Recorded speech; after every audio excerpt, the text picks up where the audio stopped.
What's up, Raptors fans? Welcome to the Orange Report. We got some exciting stuff to talk to you about in today's video, and that is the Toronto Raptors and Donovan Mitchell. Now, no, there is no rumors as of yet linking the two together, but there was some news out of Utah, and that was their head coach, Quinn Snyder, who has been there for a very long time, has stepped down from their head coaching duties, and it leaves a lot of questions surrounding that team and what direction they're heading. And also, of course, there's been some rumors about Donovan Mitchell and Rudy Gobert as well regarding their relationship and how the team could potentially look to move on from one of them this summer. So for today's video, I'm going to talk to you about whether or not the Toronto Raptors should acquire Donovan Mitchell, what the Raptors would potentially need to give up for Donovan Mitchell, and whether or not Donovan Mitchell fits with the Toronto Raptors. So if you're ready to watch this video, guys, make sure to hit the like button. Let's try to get this video to 110 likes. And if you want to hit the subscribe button as well, that would be very much appreciated. So with that being said, let's get into today's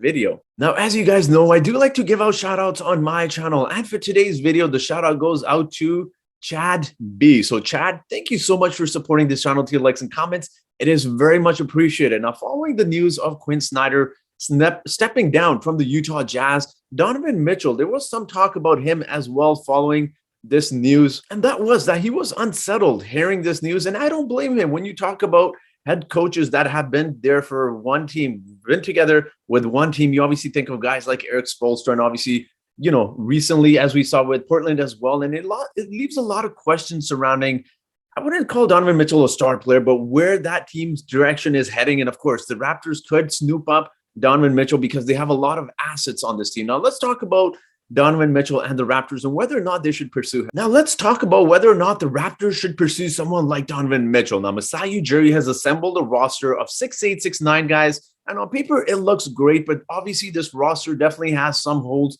And I believe one of the biggest holes with this roster, as great as the defense may be, I do believe they need scoring. And if there's one playoffs ever that has proven that, it is this year. You saw the Miami Heat, for example. I want to use them as great as a defensive team they are. You saw how much trouble they had scoring against the Boston Celtics if it wasn't for Jimmy Butler. So sure, I mean, you can have great role players, but ultimately I think you need star power to win in this league. And Donovan Mitchell would be really nice on the Raptors for that reason. He can hit clutch buckets late in the fourth quarter when the Raptors go on their scoring droughts. And also they could just give Donovan Mitchell the ball as well. I believe he would complement Pascal Siakam's game so well. That is what Pascal Siakam needs, is someone, an ISO scorer like Donovan Mitchell, that can get you the basket when you need. He can attack the basket. He can shoot the three-point ball as well. He struggled a little bit. His percentages were down from last season in terms of shooting that three ball, but he is someone who can provide a lot of clutch baskets for the Raptors. And that is something that is one of the biggest area of needs for the Toronto Raptors, I truly believe. As much as I have gone on a rant about the Raptors needing a center,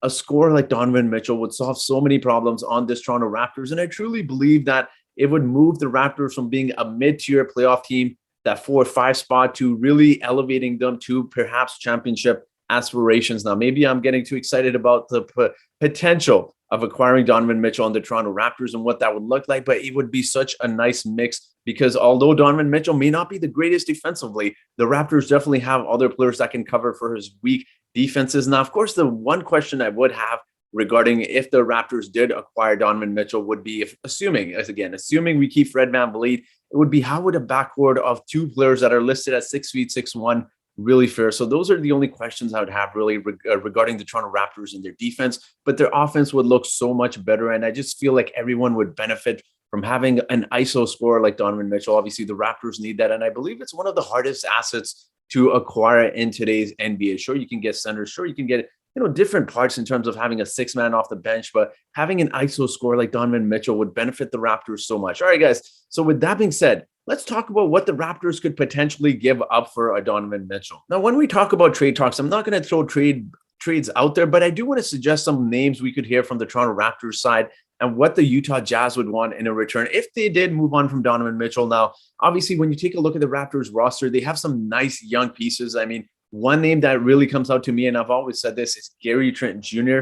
I know a lot of people may not like the idea of moving Gary Trent Jr., but he is a very interesting player that the Utah Jazz would definitely not say no to in terms of having a return of Gary Trent Jr. for Donovan Mitchell. I really believe the Utah Jazz would, again, they would obviously add more, but just talking about the main player that the Utah Jazz would be getting back from the Toronto Raptors, you talk about Gary Trent Jr. He's 23, 24 years old, very young player who's obviously got a lot of potential in the NBA, and he's a great scorer as well. So if the Utah Jazz obviously would be looking to rebuild if they traded their 24-year-old star player, and they're not really going to build around Rudy Gobert, guys. Let's be honest. He's nearing 30 years old, and he's just not a player you can build your championship team around or even playoff team. As great as he is defensively, I don't think it would make sense for someone like the Utah Jazz to want Pascal Siakam. As great as he is, and I'm not doubting that the Utah Jazz would say no to it, it just wouldn't make a lot of sense because it would lead them into like a lower tier playoff team in the West. So again, I'm thinking if they do move on from Donovan Mitchell, they want someone just as young as Donovan Mitchell or someone younger.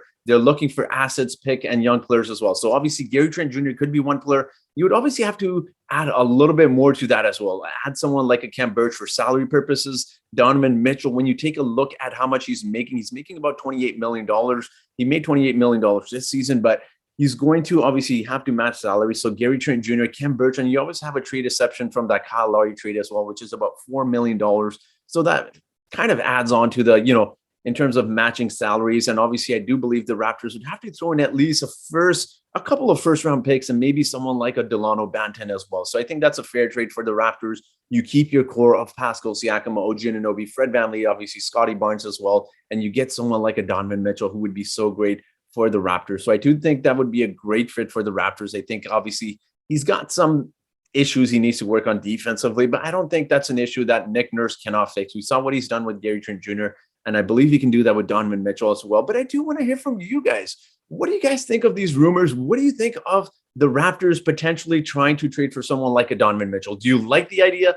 Do you dislike the idea? Let me know your thoughts in the comment section below. And as always, guys, I do have a trivia question for you today. And that trivia question is, which of these players should the Raptors trade for? Is it A, Donovan Mitchell? Is it B, Karl Anthony Towns? Is it C, Damian Lillard? Or is it D, Bradley Beal? So again, I want to do more of a discussion panel, if you want to call it that, rather than a trivia question, just for this video again today. But I do want to hear from you guys. Which of these players do you think the Raptors should trade for? And just give me your reasoning, and I'll pick one of those comments down below and feature it in my next video. So that will be it for today's video, guys. So thank you so much for watching, and I hope you guys have yourselves a great day.